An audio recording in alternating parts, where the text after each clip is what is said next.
আজই ডাউনলোড করুন আর এনজয় করুন আপনার পছন্দের শো। অতীত কারো পিছু ছাড়ে না। অতীত পিছু ছাড়ে না?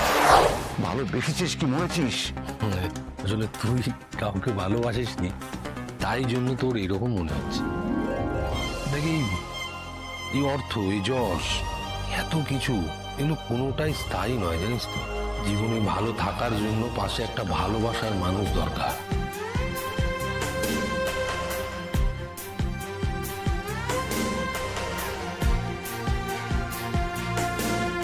আমি সবকিছু নতুন করে শুরু করতে চাই কিঙ্কর। আমি সংসার করতে চাই।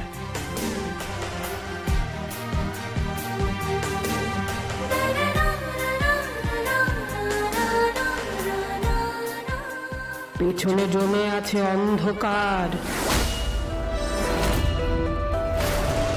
সামনের পথে আরো অন্ধকার।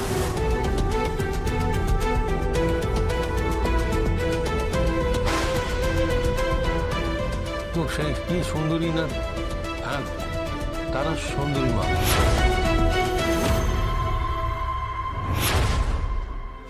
উনি আবারও এসছেন, আবারও সেই সব কথা বলছেন। অন্ধকার টন্ধকার কি বুঝতেই পারছি না তো। উনি যেটা বলছেন সেটা একেবারে সঠিক বলছেন, আর যেটা উনি বলেন সেটা আমি তোকে বলছি। সামনে শুধু অন্ধকারই নয়, সামনে সামনে খুব বিপদ।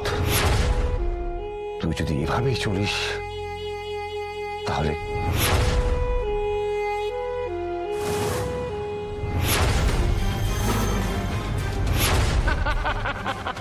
এমনভাবে তাকিয়ে আছেন যেন আমাকেই দেখছেন। অতীত কারো পিছু ছাড়ে না।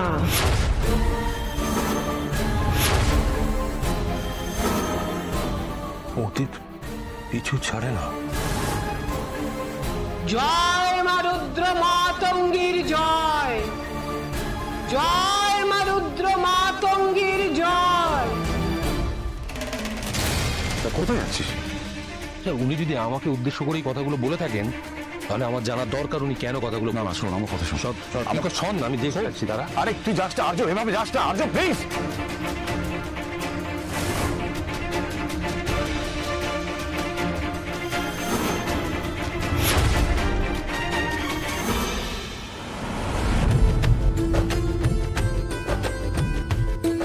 একা একা হাসছিস কেন? কি হয়েছে? আমার না আজকে ভেবেই হাসি পাচ্ছে। কেন? আজকের পার্টিটা আর একটু হলে পুরো বিয়ে বাড়িতে পরিণত হয়ে গেছে। এমন সময় সানাইটা বেঁচে উঠলো না। ও হ্যাঁ, তাও আবার এমনি শূন্য নয়, একেবারে আশা বড়ি রাগিয়ে নিতে। রুম্পা, সবসময় নেই ঠাট্টা তামাশা আমার ভালো লাগে না। এখন হাতে সময় কম, কাজ অনেক বেশি। তুই না কেমন জানি হয়ে গেছিস অপু। তো কিছুদিন আগে না এমন ছিলিস না। কিছুদিন আগে তো পরিস্থিতি এরকম ছিল না রুম্পা। এখন অফিসে আমাকে নিজেকে প্রমাণ করতে হবে, সেটা ছাড়া আর কিছু ভাবার সময় আমার এখন নেই।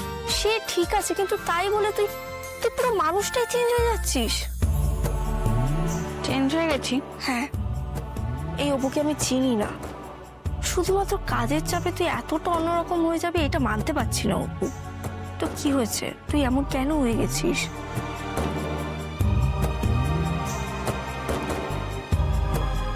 পাল্টে গেছি? কিরকম পাল্টে গেছি?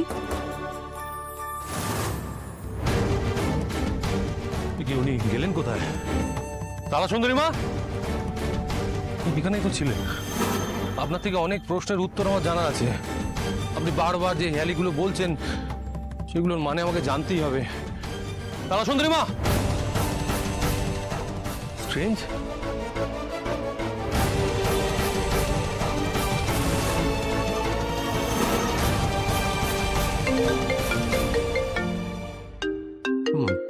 মায়ের ফোন।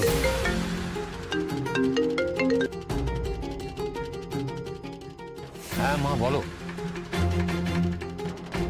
হ্যাঁ, আমি এক্ষুনি বেরোচ্ছি। তুমি শুয়ে পড়ো না, তুমি আমার জন্য চিন্তা করো না প্লিজ। বেরোচ্ছি।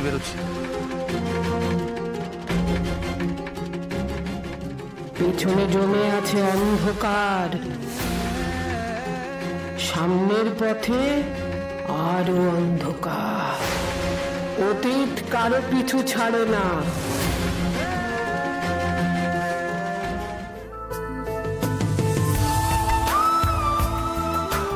কি হলো? কি দেখছিস ওরকম করে? তোর নাকি অন্যরকম লাগছে আমাকে। কি বদল দেখছিস আমার মধ্যে? হ্যাঁ, দেখ, সেটা তো বলতে পারবো না ঠিক গুছিয়ে, কিন্তু ছোটবেলা থেকে তো একসাথে বড় হয়েছি আমরা, তফাৎটা আমার চোখে পড়ছে। সে বয়সের সাথে সাথে মানুষ একটু বদলায়, বুঝলি? না রে, এই বদলটা না আমার একদম ভালো লাগছে না, খারাপ লাগছে তোকে দেখে আমার। একটা মন খারাপ বুকের ভিতরে জমে আছে। কেন কষ্ট হচ্ছে এত? কেন কিছুতেই স্বাভাবিক হতে পারছি না সেটা আমিও জানি না, কিন্তু বাইরে থেকে সেটা বোঝা যাচ্ছে এটা তো ঠিক নয়। কি রে অপু, চুপ করে গেলি? আমার কথায় খারাপ লাগলো কিছু? আমার কেমন জানি না মনে হচ্ছে আমি একটা সাড়া পাচ্ছি। সবটা পরিষ্কার নয়, আমার মন বলছে আমাকে সেই ডাকে সাড়া দিতে হবে। কেউ যেন আমাকে ডাকছে। অপু, কি সব বলছিস তুই? আমি তো তোর কথা মাথা বলতে কিছুই বুঝতে পারছি না। বুঝতে পারছিস না তো?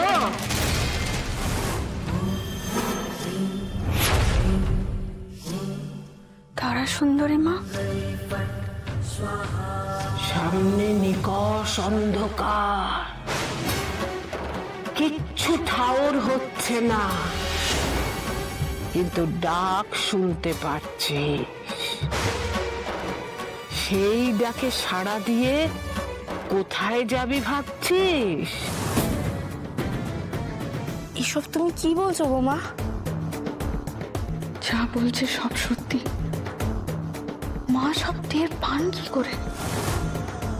কি জানেন উনি? কেন বারবার এসে হেয়ালি করে যান উনি? ভাবছিস, কিন্তু ভেবে যে কোনো কুল কিনারা পাবি না রে মা। অনেক আঁধারের পথ পেরিয়ে এসেছিস তুই, আরো অনেক পেরোতে হবে। আমি জানি, তোমাকে কোনো প্রশ্ন করলেও তার সৎ উত্তর আমি পাবো না। তোকে পথ দেখিয়ে দেওয়াটুকুই আমি পারি, বাকি সব মা রুদ্র মাতঙ্গীর ইচ্ছে। এই প্রশ্নগুলো আমাকে ভাবায় না, আমাকে বারবার করে অস্থির করে দেয়। আমি জানতে চাই না আমার কোনো অতীত ভবিষ্যৎ, আমি কিচ্ছু জানতে চাই না। আমি সবকিছু সময় আর ভবিতব্যের উপরে ছেড়ে দিয়েছি।